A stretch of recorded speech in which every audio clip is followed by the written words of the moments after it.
Welcome to the Crypto Campfire.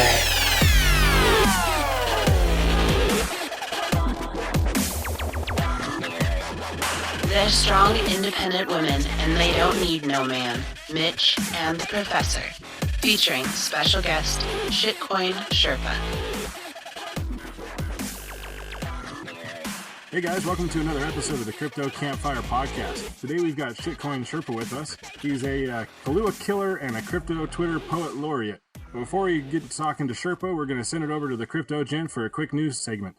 Thanks, Professor. It's the Crypto Gent with the cryptocurrency news in a flash for the Crypto Campfire listeners. Bitcoin surpasses $8,000 and people are shouting it's a bull run. Former Wall Street exec Michael Novogratz stated that Bitcoin is a store of value that will not change the world.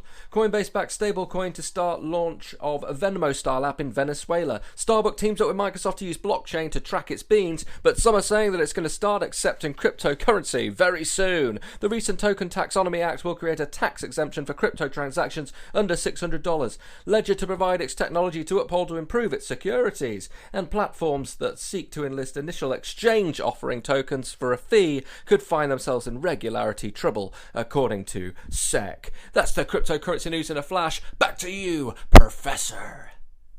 Thanks, Crypto Gent. All right, Sherpa, it's so awesome to have you on the show with us today. We've heard you've been doing a little day drinking, and so this ought to be a crazy, awesome, no give a fuck, no education, just have a good time podcast. What do you say? Yeah, that sounds about right, man. All right. Well, why don't you tell us a little bit about what you do and what you're into and what your plan is in the crypto space? I dabble in like a little bit of everything. Like, I used to do a lot of fundamental analysis and reviews and shit like that, but now I just kind of mess around with wallets and NiceHash and whatever the fuck interests me in the space. It's there's always something going on or something new coming out, and so I mean, it's just screwing around with whatever. But outside of the space, I've been a lot into torrents and privacy and crap like that pretty much since I've been on the internet. So nice, just kind of finding your way into a little bit of everything. Yeah, basically. I mean, I'm a dabbler. I wouldn't say jack of all trades because I suck at most of them, but regardless, I still kind of screw with a lot of them. I know how that goes. I like to do just a little bit of just about everything, and I might only be good at a couple of those, but yeah, I like to fuck around and just try new shit. So it's always a good time. So I gotta ask, dude, where did the name Shitcoin Sherpa come from? Obviously, I get the shitcoin part, but how'd you come up with that shit? Like, initially I was screwing around on Twitter, and I think I had some stupid, like, Tales from the Crypto Keeper or something pretty generic like that.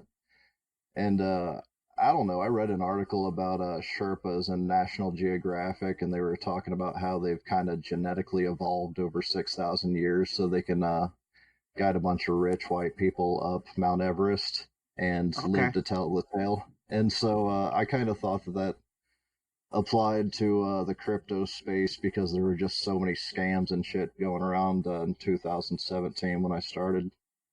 Exactly. That's cool. That's cool. So, have you been like involved with any specific projects, or do you just kind of jump your way around the space as far as getting into projects in and out, like day trading, stuff like that? Or are you a long-term holder? What's your game plan in the space when it comes to that? Like, it's weird because I'm super interested in fundamentals, and that's what I'd like to go by, but I've kind of got ADD when it comes to trading, so I end up day trading or margin trading and just getting wrecked half the time. If you go back, like, I called some decent shit early on, but I was never in it when it pumped. Like, Cardano, Funfair, like, BAT. I mean, BAT I called real early on, ADA I called real early on, and I was never in them because I was always off, day trading some bullshit. Right. I have that problem so much. ADD at trading is the definition of my trading strategy. Oh yeah, dude. I mean, it's hard because you want to be active and you want to be making those consistent gains, and it's kind of a pain in the ass to sit around and wait for a good pump on, a decent coin or something or some catalyst. But yeah, I mean, I just get consistently wrecked. I kind of suck at trading, to be honest. Cool. Yeah, that's like most of the population anyways. So, real quick, would you mind giving a brief explanation of fundamentals when it comes to analysis? Because we have technical analysis, we have fundamental analysis, and I believe there's one other analysis out there too. Forget what it's called. Yeah, a lot of people, you're probably talking about price action, which I know those guys, they get into some deep shit. Fundamentals, I mean, can really encompass a lot of stuff. From, GitHub activity, how often the devs are actually working on the code and stuff like that, to, you can look even deeper. I was messing around with this website called Sentiment, and they will bring up charts, and you can put like any kind of indicator, like social trends against the price or GitHub activity against the price, and just try to correlate. And it's real interesting to look at some stuff and see that like dev activity will just kind of drop off whenever the price drops off. Mhm. Like it becomes real obvious that they don't give a shit unless they're making money off of it with some coins. And so you can go into a lot of stuff. You can just go into if the use case makes sense. There's so many damn things, and it just requires an absurd amount of research, and it's really boring. Nice. A good analogy for you, Mitch, about fundamental analysis is it's a lot like what No BS Crypto does on the assessment side of things, or will be Okay. doing. And it's also a lot of our the metrics from the spreadsheet. Most of those are fundamental metrics like GitHub activity, and fundamentals are a lot more focused on the project's success and whatnot versus what the charts are doing. Right. Okay. And I trade off of that a lot more than anything, because I like buying projects that I know and that I like. Not that I don't ADD into a couple holy crap, that looks like a good buy Look at tomorrow that one. kind of projects. Right. But yeah, I prefer the fundamental side of things. I feel like it's more important in crypto than the charts, because the charts are just so off the track, They're off the not in rails touch with the from heartbeat of the project, so to speak. right, because there's so much volatility that the charts are just it's hard to go. I mean, you can go off technical indicators, but I feel like you should make your decision based on fundamental indicators, and then use the charts to determine when to get in. Sherpa, what do you think about that kind of concept? I mean, where I've had the best success is using fundamentals to determine what I'm going to trade, and then finding some people whose TA I trust, because honestly, I couldn't do TA to save my life, not even the easiest TA. But there's a few guys who I know that they're decent at it. And so if they're trading the coins that I know the fundamentals are good, then I'm a lot more comfortable with the overall trade. All right, cool. It allows you to be more confident knowing that even short term, if there was some negative price movement, maybe you'd be okay in the long term. Yeah, exactly. I mean, it makes you more comfortable in bag holding so you don't do dumb shit. I mean, that's the best thing about fundamentals, really. Right. I do plenty of dumb shit when it comes to trading. Same here. It is what it is. Speaking of dumb shit trading, Dogecoin. I love Dogecoin. Stupidest thing to buy from a fundamental standpoint, depending on what you look at as far as fundamentals go. But if you look at social interest and social activity fundamentals, it really goes way up there. What's your take on Doge? Oh man, I love Dogecoin and everything. Honestly, I think fundamentally it's got some really good stuff about it because of the simple fact that you can transfer it quickly to an awful lot of exchanges. And so, people tend to either use like that or XRP whenever they're moving between exchanges for arbing. But Dogecoin, the price kind of tends to remain more stable because, you're dealing with 2 digits instead of 4, so it doesn't move as much. You don't have as much slippage trying to arb with it, I think. Right. Yeah, that kind of reminds me. I did use it way back in the day on Cryptopia for that specific reason. It was late 2017. I was trying to get some Electronium, and I transferred Doge over there because it was the fastest at the time for what we had. Because it was December, or it was either late December or late November or early December, and it was when Bitcoin was being insanely slow. And so yeah, I converted my Bitcoins into Doge, and then transferred over to Cryptopia to get my ETN. So never really thought about it, but yeah, I've used it for plenty of purposes, I guess. Huh. Yeah, and I mean, lately with Veriblock and everything kind of causing some more congestion on the Bitcoin network, it's kind of been more useful in that regard. But you know, again, people also do it with XRP and LTC to some degree too. Right. Talking about transfers, how do you think everyone was dealing with the fact that we couldn't transfer any funds over to Binance for this big pump? I bet there was a lot of motherfuckers jumping off their seats, going, "God damn it!" Oh, I know, right? I mean, it's always whenever you could benefit most from a trade that you're not able to make the trade. I mean, Binance Right. or BitMEX. The nice thing about that is it shows you just how much volume we got and what kind of price action we got without any new money. Oh yeah, but like I was just talking with someone earlier about that. They had said the other day, and I'm still waiting for confirmation on this, that it was all-time high in terms of trading volume, like 29 billion the other day. Yeah, I've heard And that. yeah, I mean, and it's insane. But then you think about it, and how many exchanges have come out in the last year or so that do trade mining. Have you seen any of those? Yep. Yeah, and I mean, between those and just straight up wash trading, I mean, it's pretty ridiculous the amount of volume that's just fake. I mean, Oh it's yeah. not real. I mean, most exchanges try to require you to have a market maker. It seems like these days too. So I mean, there's like you say, there's a whole lot of volume that isn't just individual traders actually trying to trade the coin. Yeah, exactly. And I mean, I put market making on a little bit lower level than, Yeah, totally. straight up wash and trade mining and all that. But I mean, it's just, It's one more factor. whenever you, right. I mean, I would guess probably 50 to 60% isn't, legitimate volume. So what the fuck are we actually looking at, Yeah, And even right. then, that's still pretty impressive volume. So Oh yeah, definitely. Definitely. But I mean, it also shows you how early on we are, right, relative to the greater market. definitely the fact that there can be that much manipulated volume and so broadly across the industry, it definitely shows you that this is just getting started and there's a long way to go. Yeah, exactly. And you even look at some of the higher cap coins and everything.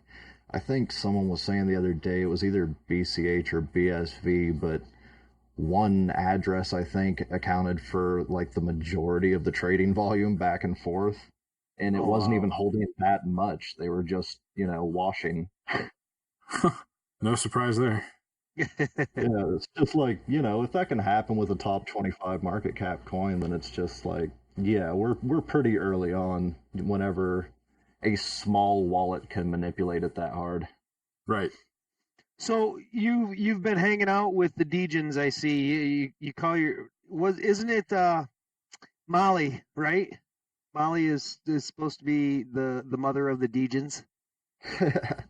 Yeah, Molly and that bunch. They're good people. Oh yeah, oh yeah. I ran into you. I think you and Whitty were talking one day, talking about something about in your circle. And I responded to you guys and I said, "Well, I'm not in your circle, but blah blah blah." And I forget exactly what I said, and they're like, "Well, you're in now." And I was like, "Nice." So I thought that was cool. And I started following all you guys, and it's just like, oh my god, you guys have so much fun on the space. It's a riot to watch.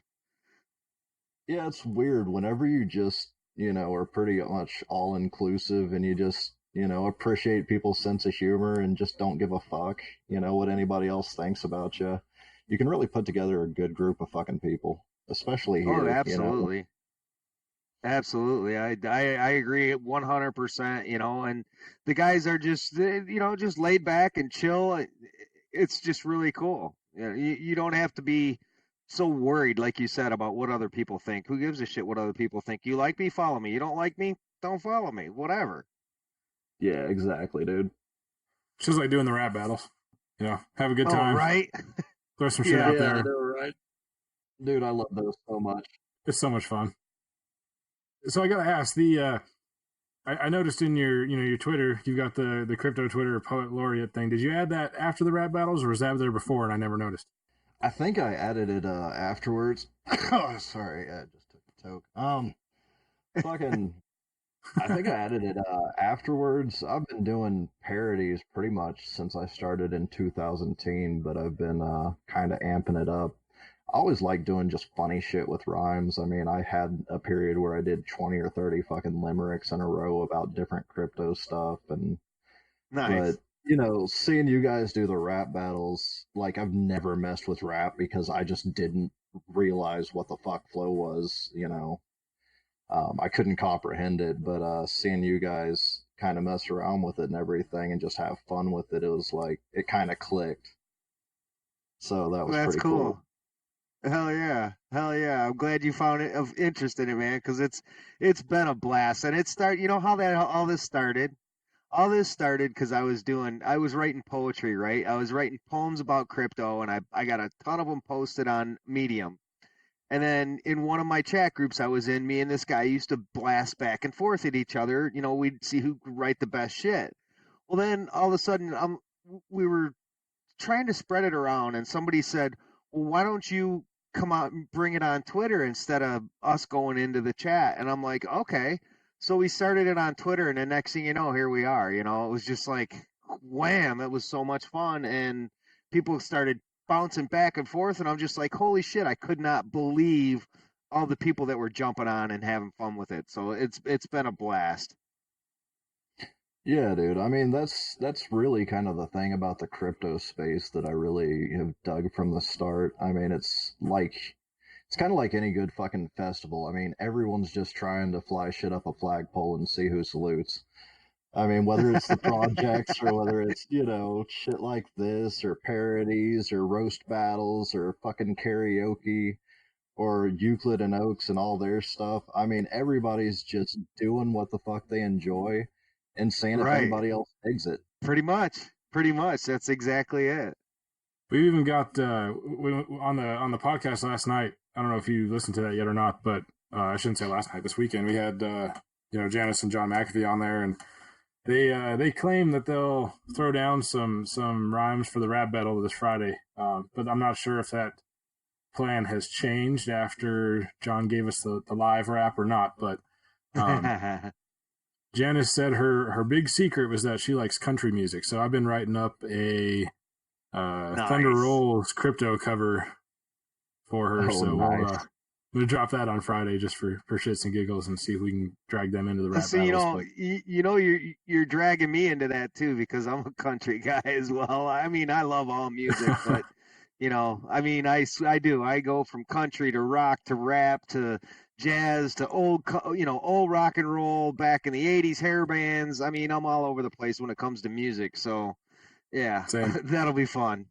Yeah, dude. Like, I'm pretty much the same. I ain't super into country, but my wife is, and I've been surrounded by it. So I don't know. Maybe I should toss like "Save a Horse, Ride a McAfee" parody at her. Yeah, there you do go. Do it. Absolutely. Oh, fuck yeah. That'll be perfect. They'll love it. Oh yeah. Did you catch that? Did you catch that the podcast with them? Did you get a I chance got to? about I got about 35, 40 minutes into it before I got the invite for this and everything. It was great. I mean, they were really dropping some truth and everything. I enjoy hearing John just, talk some real shit. Yeah, yeah. They're so much fun to talk to. Yeah, it Did you was get a to the part with the oh, John's rap? No, not yet. I've got to finish that you once we missed get that. off of Okay. here. Yeah. Oh yeah. Okay, You we gotta ain't gonna listen to spoil the it rest of it. anymore. No. It was cool. I couldn't believe it was happening. Oh, that's fantastic. It was a good time. It was a good time. And it just goes to show you that Absolutely. in this space, you don't have to, you don't have to be anybody special to make those kind of things happen, and you can just kind of reach out, and sometimes magic happens, and there you are on a podcast with Janice and John McAfee just shooting shit, and it's fucking cool. We started this shit just for fun. That was the whole point. Right. It was just let's do a podcast because it'll be fun, and we'll just have everybody on, and who cares who they are, because that'll make it more exciting. And so here we are.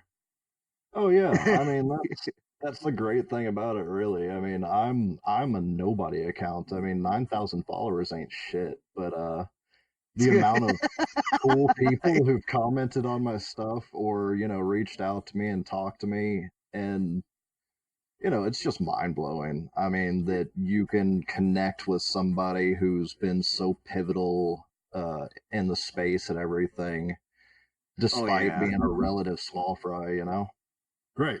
And despite that person being on the run in the Bahamas. Yeah.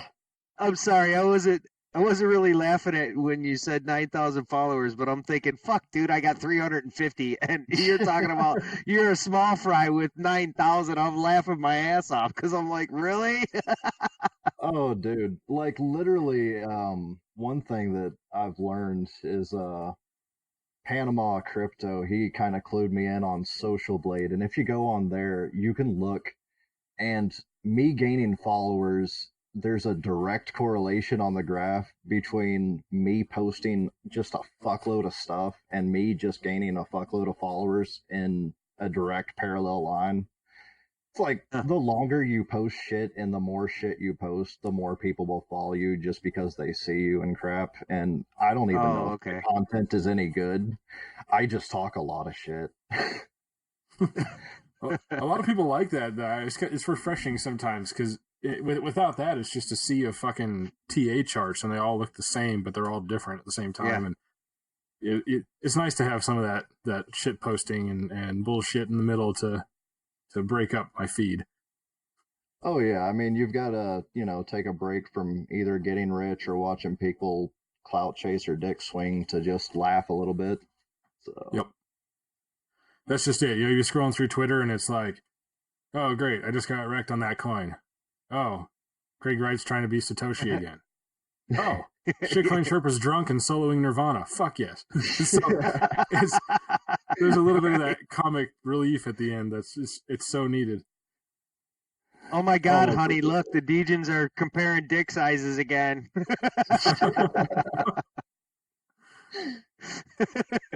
Yeah, dude. I mean, it's got to be mind blowing to you to think that somebody, 5,000 miles across the world and everything is looking at some, dick pic that Way Long or whoever friggin' posted with Witty's avatar on its head.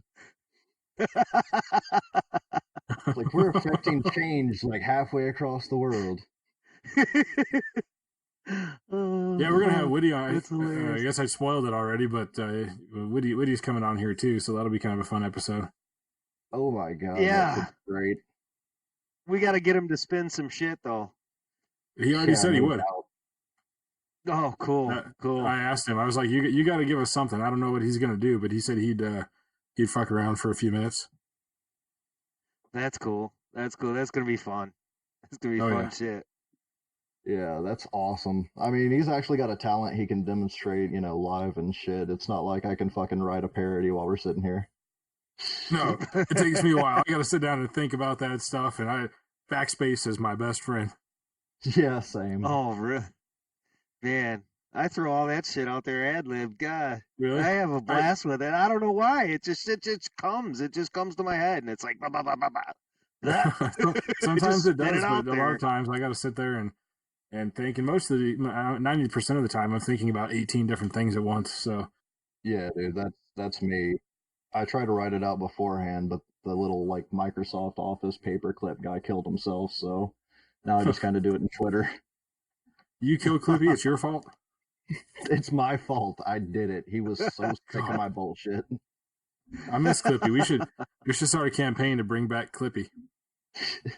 Put him on the blockchain, immutable.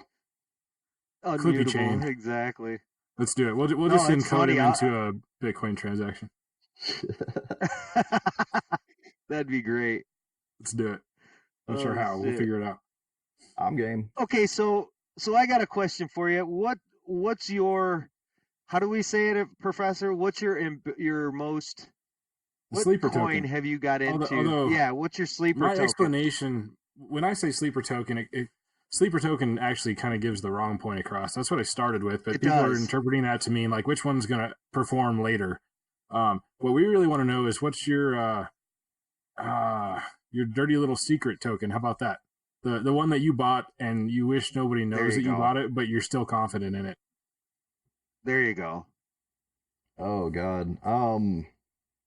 There's like 2 or 3 that I'm just so freaking bullish on right now, but I'll try to stick to just one. ZelCash, I wish I'd gotten in lower. I mean, I bought the all-time high pretty much on it, but it's just so good. Like, you look at the wallet and it's ridiculous how much functionality there is compared to, 3,000 other coins that just have some forked bullshit QT wallet or something.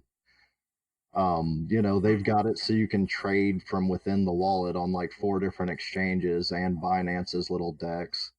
And they've got a news feed in there, and they've got support for like 40 or 50 coins. They just added Raven coin, which has like 90,000 assets that it supports. I mean, it's ridiculous compared to most wallets. Huh. My wife just got her first crypto, and I shouldn't say this, but she got her first crypto from somebody else after I have been in crypto for over a year. Oh no! You're kidding. And it was Clout on the Raven protocol. So her very first wallet was Raven. Nice. So yeah, it's and actually I hadn't set up a Raven wallet for myself yet at that point. So yeah, that got me into Raven. Let me ask, have you really played around with any of the assets on like Raven or Waves, and how you can just generate assets pretty easily on them? No, I actually haven't at all. Oh man, it's super cool. How about you, Mitch?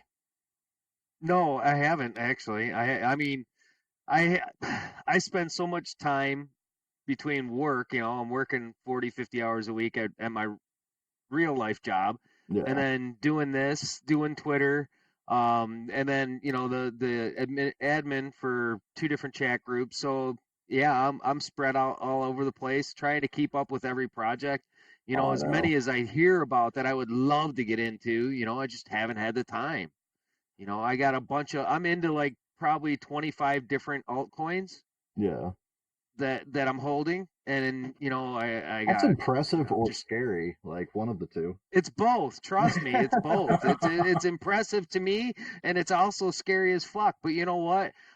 Most of them are long term. They're all good projects, I think, and most of them are just long term. I'm like, you know what? The money's just gonna sit there. If they go up, sweet. If they go down, because I have such diversity, if 10 of them go up 80, 85%, and 10 of them just sit there and do nothing, I'm still doing okay.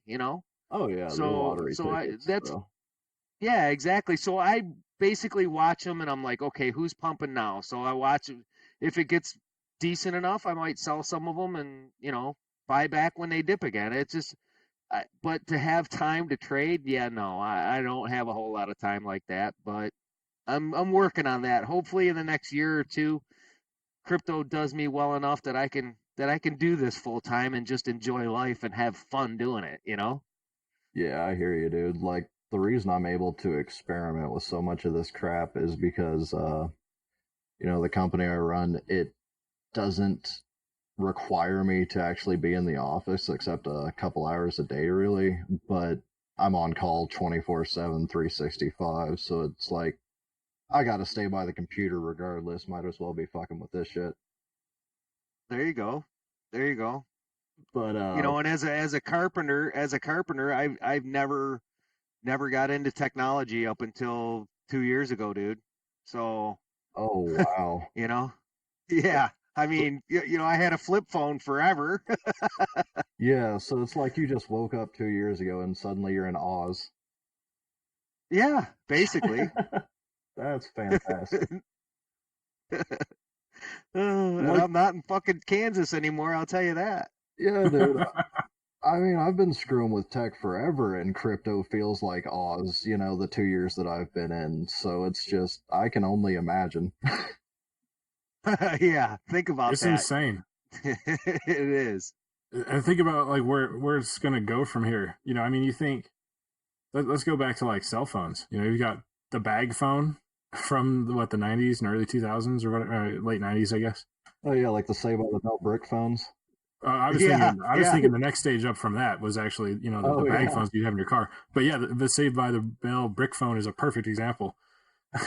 And then 20 years go by and we have what we have now. 20, 30 years, and now we have crypto. And you look at digital payment processing like PayPal and Venmo and the early stages of those, and where we're at now. And we're not that far away from what those were. So where the fuck is our smartphone? What is the smartphone of crypto? What's going to happen in 15 years?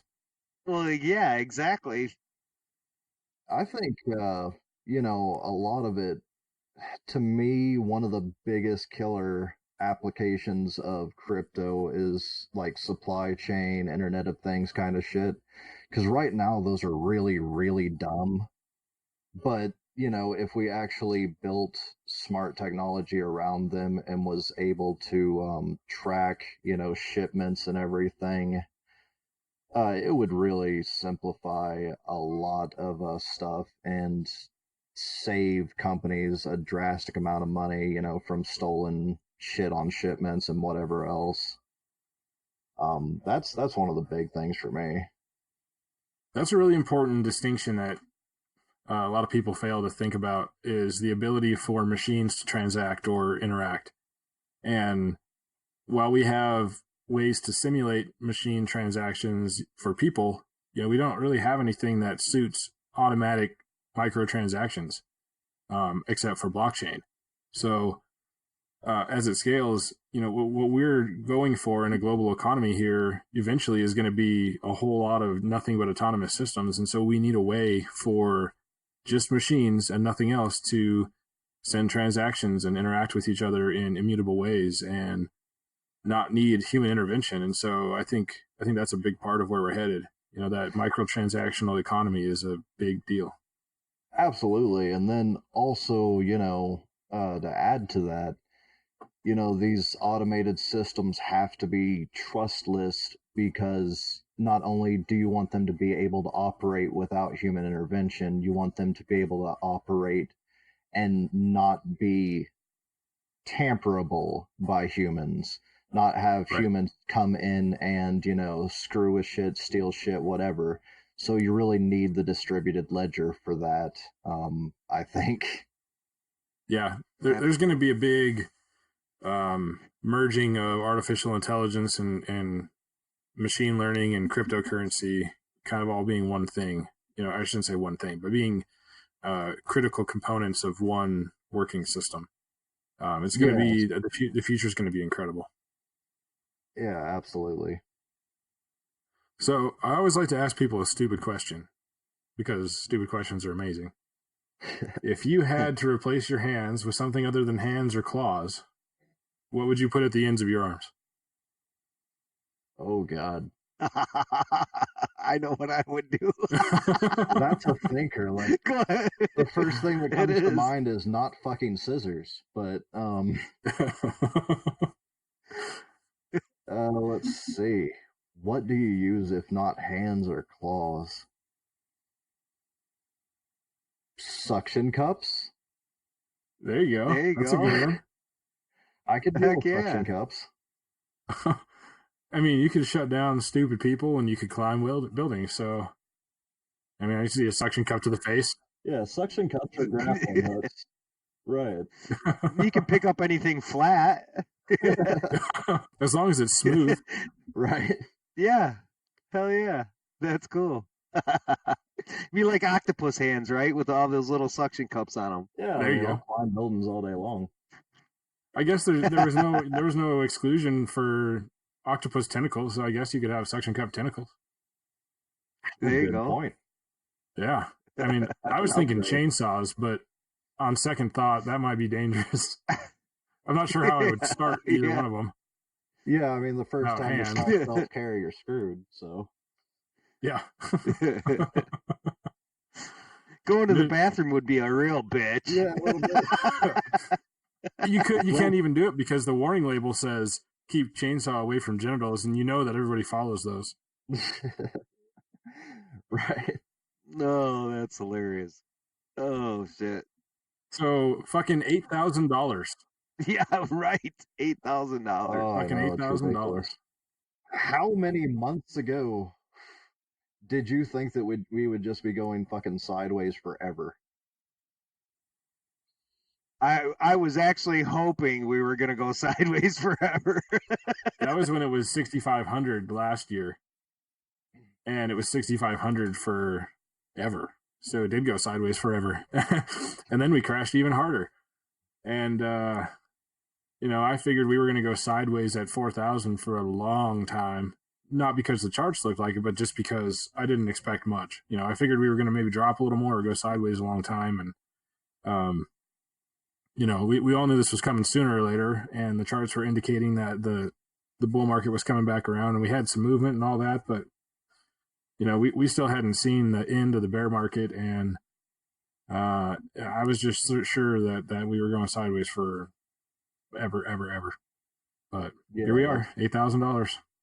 Yeah, that's me just back at 4,000. I was like, yeah, we're gonna be here for a minute, and here we are at double that. So, And yeah, you it's guys, crazy. you guys are both a little more on the veteran side than I am. I mean, a little bit, but especially you, Sherpa. It sounds like you've been in this for quite some time. But I would say for me, I thought the end was near when it was like coming into December, right? Coming into December, I got all excited in November, late October, early November. We had that nice spike. I'm like, oh yeah, this coin's kicking ass, this coin's kicking ass, and then all of a sudden everything just took a nosedive. And there was like a brief minute there. I looked and I went, "Am I really in this?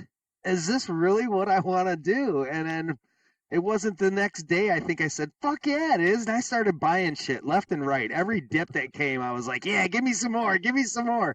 And I found myself actually begging for more dips. And it was like, "What are you doing, dude? This shit's got to go up sooner or later." But it was actually insane. I was actually questioning my own sanity, going, "Are you really doing this?" Oh yeah, that's every trade for me. I mean, I haven't been in that long. Like July 2017 is whenever I really started trading. I was using it for, torrent donations and everything because they've been using Bitcoin forever. But I didn't really start actively trading until then. And honestly, I'm a shit trader anyway, so I catch about as many knives as you probably. All right. Like, I do that crap a lot, just buying, everything that I think is a bottom, and $1,000 later or whatever, it's found a new bottom somehow. That was at least how it was with Zel. So, like I said, I bought it at all-time high. It's at about a third of the price now, but because the FA is good, I'm not that worried about it. Now, are you saying Zoe as in ZOE, or are you saying ZIL? Oh no, it's I can't. ZEL. Okay, ZEL. Yeah, it's ZelCash, and I think it was ZenCoin or ZenCash or something fork, and a lot of people didn't think it'd do much, and then the developers have just kind of knocked it out of the park recently. Huh. Okay. Cool beans. So have you been to any have you been to any conferences? No, never. I've actually never even met anyone from crypto Twitter. Euclid and Oaks. Really? Yeah, Euclid and Oaks live like maybe an hour and a half down the road. I'm just lazy. And Oh wow. Euclid, Tamara, there's no excuse. You guys need to get together with Sherpa. Hell yeah. Well, see, they're social butterflies, so they're hitting all these conferences. Yeah, they're in consensus right now. They may never come back to Tennessee. They may not. They're having a good time in New York, it sounds like. Yeah, dude, I can't blame them. It looks like a great time. Oh yeah, I went to Block Show in Vegas last year, and that was like the coolest experience ever. Dude, I It's bet. crazy. It's exactly like we were discussing about crypto Twitter. You know how we were talking earlier about the ability to for anybody just to kind of meet with anybody and kind of get together. And it was like that at Block Show. You show up, and it didn't matter who you were. Like you're just sitting there talking to crazy people. Like some of these really awesome developers and really awesome CEOs and administrative people in some of these token projects. Um, and you go out. And I'm having lunch with them. Like it's crazy. So yeah, conferences are amazing, and I'm so excited to get to a few more. Yeah, dude, like just I mean, from the outside looking in, crypto conferences seem like Bonnaroo meets Comic Con or some shit. I mean, it's like somewhere between a music festival with just how crazy everybody is, and then, Right. the standard booth shit that you see at normal conventions and people just nerding out. Well, I'll tell you this. So Almost like a Block Show, building show. Yeah. exactly. The second day of Block Show for me was, there was like 6 or 7 hours of speaking. I caught the ones that I was interested in. I went over and listened to Alex Mashinsky debate Nuriel head on, and fuck, was that fire? Because you know how Nuriel is, and Alex doesn't give any shits, and it was amazing. And then after that, you're in Vegas, so you're walking around having a good time, and then all of a sudden you're having dinner with some really cool people. It was fun, and then after that, you were at the nightclub for a minute, and then after the nightclub, we went to a little private party in a hotel room with Eric Stromberg and a few other guys for Virtual Growth. He's a guy that we need to get on the show. He's fucking cool as shit.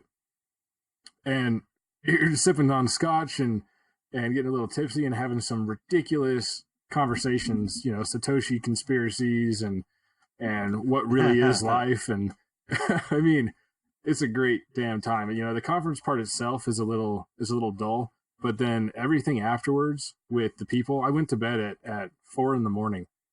and it was, You went to bed in Vegas? Are you sick? Yeah, I had to be on You a don't go to sleep in Vegas? Come on. So I slept for 30 minutes and headed to the airport. So it was a good time either way. So it was a fun experience. Could you imagine the Deegan crowd in Vegas? I don't think Vegas could handle it. No, that'd be that'd be the end of the world. It'd be nuts. We got to do a meetup, man. We got to do a meetup. We'll all meet in Vegas, and we'll party for a whole weekend. I think we should do the road trip you were talking about and just drive around and pick up everybody from fucking crypto Twitter and some goddamn econo van and just go around everywhere. Hit all the conferences every night. There you go. Oh God, just don't call them influencers or you're gonna have that bit bus shit all over again. Oh jeez. Oh yeah, no. Just be like, no, these are just the degenerates.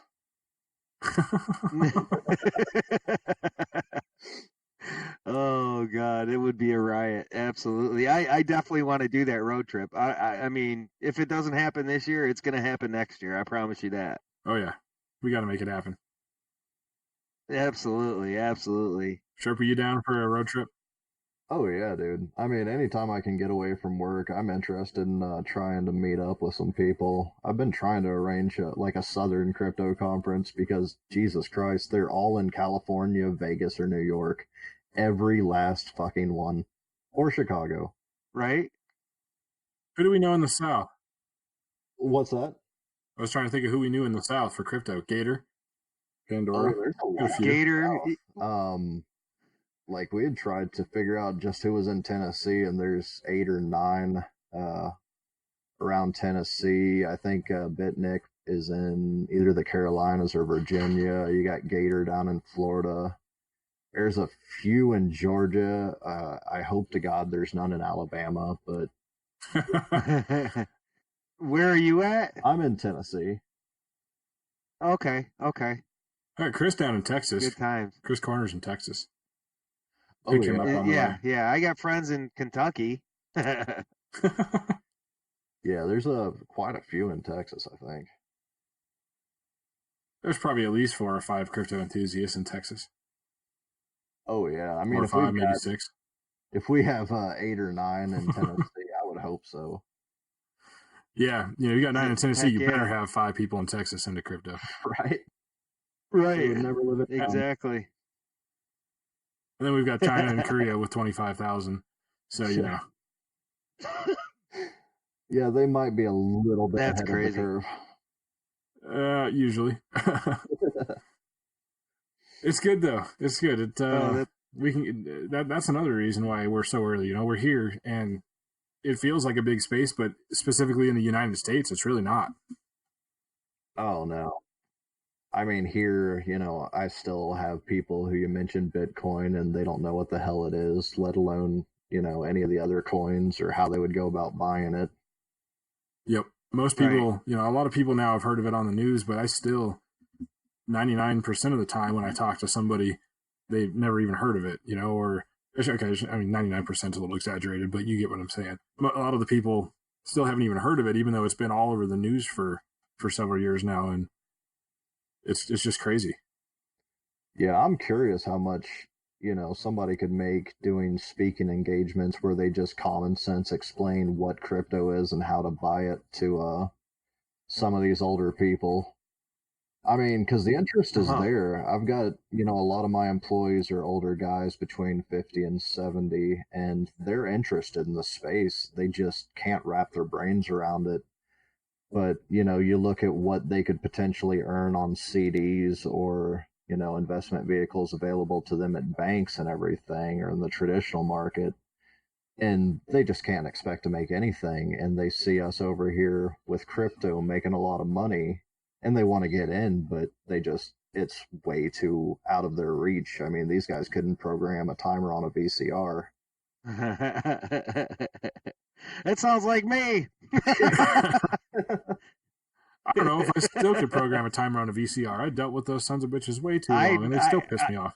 Oh, yeah. My kid does all that shit for me, so yeah, no, I don't do that. But I mean, I can see exactly where you're coming from. I mean, one of the main reasons that I got into crypto just over a year and a half ago, or right around a year ago, I'm looking at my pension and I'm going, okay, I got 33 years of doing what I'm doing. Now they're telling me I got to go till I'm 62. What am I going to have when I retire? And I'm looking at, it seems like every time we turn around, they're taking more and taking more and taking more. And I said, you know what? And so I was hearing about cryptocurrencies and then, so I'm like, maybe I should get into crypto. And I'm just thinking about it. And then I start really looking into it and I got a buddy that's in it. And I said, yeah, you know what? I want to jump into this. And then when I really started doing my research and learning about what crypto for like 6 months before I even got in, I wanted to learn about it. And I'm still trying to wrap my head around it, like you said, to this day, but a lot of things. But for the most part, I got it right. And it's hopefully one day I can retire off it. That's my plan. But I'm having so much more fun right now than I ever dreamed of. Oh yeah, dude. And I mean, you've got freedom. I mean, that's the important thing. Like, at least in the United States, the government kind of handholds us on financial shit. So unless you're an accredited investor, you can't really mess with anything fun or really profitable. I mean, so you're kind of capped at what you can earn. But crypto, you've got fractional investments and you can put in almost nothing and build it up. I had a experiment during 2017 where I took like $100 or something and ended up turning it into 400 in, a couple of weeks or something. I mean, it was stupid. Nice. And there was a friend of mine, Alt Disney. He's the one who kind of clued me onto that idea, and he had it going for a good while. And I think he got up to about 1,200 from $100, maybe even higher before the market just crashed and completely wrecked everything that wasn't in USD. Mm-hmm. It's amazing how much you can make in no time if you get into the right project at the right time. And it's just every day. There's a pump of some sort on some coin, and if you're lucky enough to catch it, I mean, you're obviously not going to catch every one of them, but the amount of potential is just insane. But the amount of potential for loss is 10 times greater. But it's what keeps it fun. Yeah, exactly. I mean, there's no protections, but there's also no one holding you back. So it's all in your hands. I mean, and you get Yep. stuff out relative to the amount of work you put in. I mean, if you study the market and you're careful and you have risk management and all that shit, then you can really make a lot of money in crypto off of almost nothing. And I mean, you got people in third world countries making it big because they're just putting in the fucking work. And Yep. that's the beauty of it to me. I mean, I think some of those Absolutely. airdrop Oh, yeah, hunters dude. are making like crazy money, or Oh at least are yeah. going to. It's especially the ones that started last year or the year before, just collecting these tokens that are totally worthless when they get them. But who knows what they're going to be in a couple of years? And all they have to do is have one or two of their little free airdrop bags hit real big, and that's all it takes. Oh yeah. I mean, the airdrop hunter or bounty hunters too, a lot of these guys will just put in a lot of work translating shit for a new coin that may be worth zero forever. And they just Right. do it for so many coins that they end up making money off of it, and then they have something to trade. Yeah. When you have nothing but time on your hands, put it to use, and at least I applaud them for putting the effort in, and not like most people anymore these days. They just don't want to do anything, and they just want handouts. And so it's nice to see people that actually put in effort and try, and instead of posting on social media looking for a job. Like, Yeah. I don't know. It is. I don't want to go down that rabbit hole, but it drives me nuts every time I see a post on Facebook or something like that of, can you help me find a job bartending? And I don't want to do anything else, but please tell me who's hiring. It's like, what happened to the days where you'd be in high school and you'd go get a fucking uh, job application from every place you could walk to, and you'd go home and fill it out, and then the next day you'd walk back and put it all there, or drive back if you got a car. But whatever happened to the days of trying and putting in work and effort? It's become a different world. Well, it's all instant gratification. I mean, it's this Netflix fucking mindset, but taken to jobs and money and finance and every fucking thing under the sun, where people just expect shit to pay off the second they ask for it to. Yep. Yeah, exactly. It's the now mentality, and if it doesn't work, throw it away and buy a new one. Yeah, exactly. Yeah, I suppose the tech is probably a real big contributing factor to that. I suppose, just that it's so easy for anything to happen without any effort. And so I guess when you grow up learning that, then that's what you're conditioned to, I guess. But I don't know. I like it the old fashioned way. Yeah, I was born into it, so I can't even imagine. Back in the day when we used to have to actually walk out and start the car to warm it up in the morning, or we had to, boil water to have hot coffee. We didn't have microwaves then. So, Oh yeah, yeah. it's all of the ease of technology that's made everybody, they call it for convenience, right? I mean, it's all about a convenience thing. Everything has to be convenient. Oh, I don't want to do that. That's too much work. That's inconvenient. Well, so then you end up with where we're going and where we're at. Nobody wants to work to achieve anything because it's inconvenient.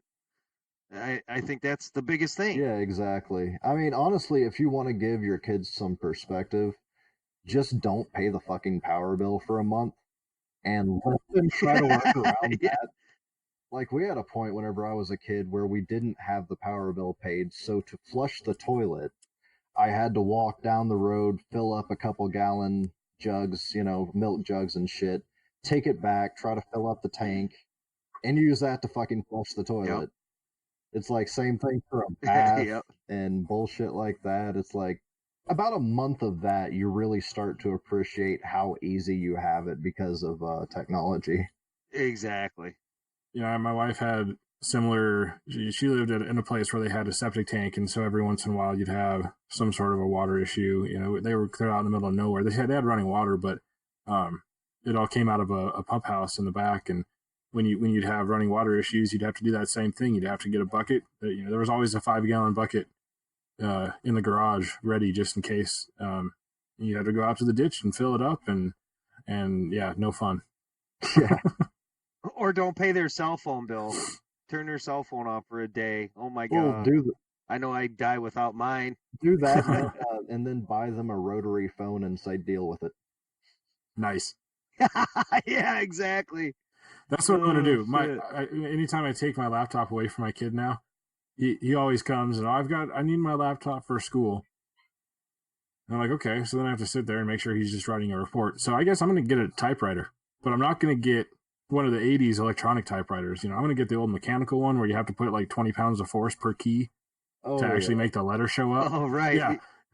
I'm gonna get one of those. Not even gonna get them a like 80s Smith Corona word processor. No, because those would they had that delete button that somehow worked, and that's too easy. They're the Commodores. Yeah, I'm gonna give it to my kid and let him just. He's gonna have to type up his report on a typewriter, and if he screws up, he's gonna have to start again. Or here's a bottle of white out. Didn't we have some kind of paper that you could put in the typewriter that would actually, if you hit it hard enough, it would put a white spot over your letter you just created? Yeah. Ribbon. Right. Yeah. Maybe we just need to disable Shit. autosave on Microsoft Word so he can experience what it's like not Control-S-ing every 3 seconds and then accidentally screwing something up on your Windows 95 machine, and 20 minutes or 4 hours or whatever of typing, it's just gone. Gone. Yeah. Autosave, man, what a thing.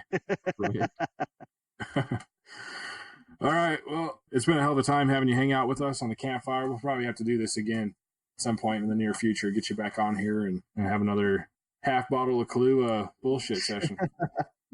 That sounds great, man. I've really enjoyed talking to y'all. It's been fun. Yeah, it was good. Oh, it's been a great time. Absolutely. Absolutely a good time, man. Thanks for coming.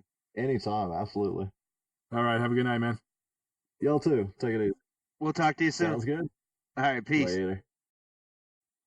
Well, that was cool having Shitcoin Sherpa on the show. That was a lot of fun. He's a blast to talk to. The guy's just so chill and so down to earth. I really enjoyed the conversation we had tonight. What about you? Yeah, it was awesome. I was looking through his Twitter a little bit before we joined on the call, and the first thing I noticed was just finished a half a bottle of Kahlua, just sang 30-ish songs, and I have a podcast in less than an hour.